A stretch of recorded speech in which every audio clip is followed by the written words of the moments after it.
If rabbits only have one carrot, then that carrot becomes precious. It's rare, and that makes it valuable.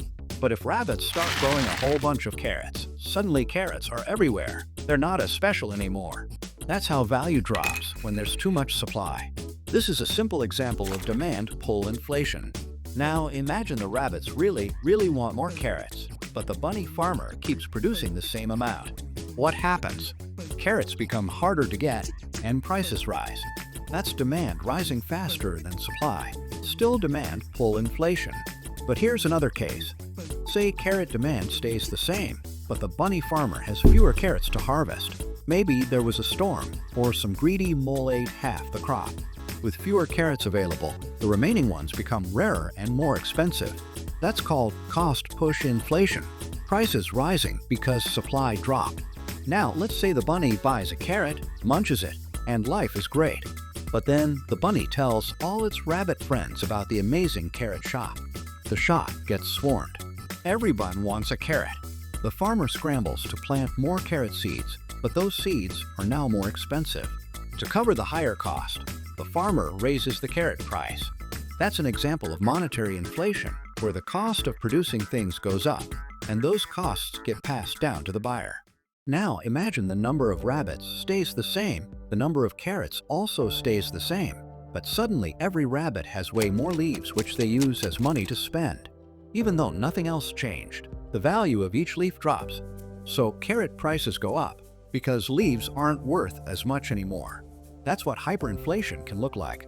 Way too many leaves chasing the same number of carrots.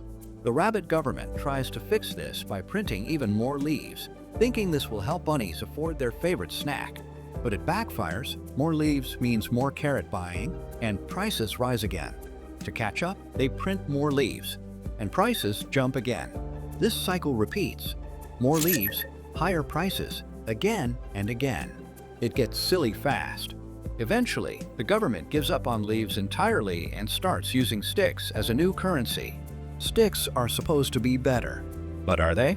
Inflation isn't always bad for rabbits. If the number of leaves grows at the same pace as carrot prices, no bunny feels the pinch. Things stay balanced. Rabbits can still afford what they need, and all is calm in the carrot economy.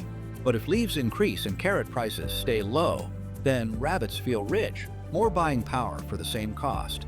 On the flip side, if leaf amounts stay the same and carrot prices go up, rabbits feel poor.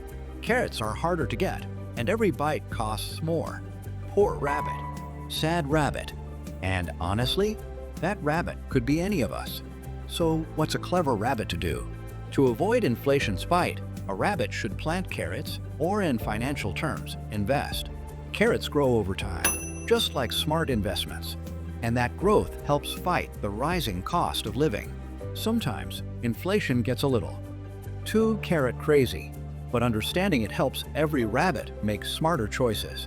And hey, if this helped you see inflation more clearly or made you smile, nibble that subscribe button.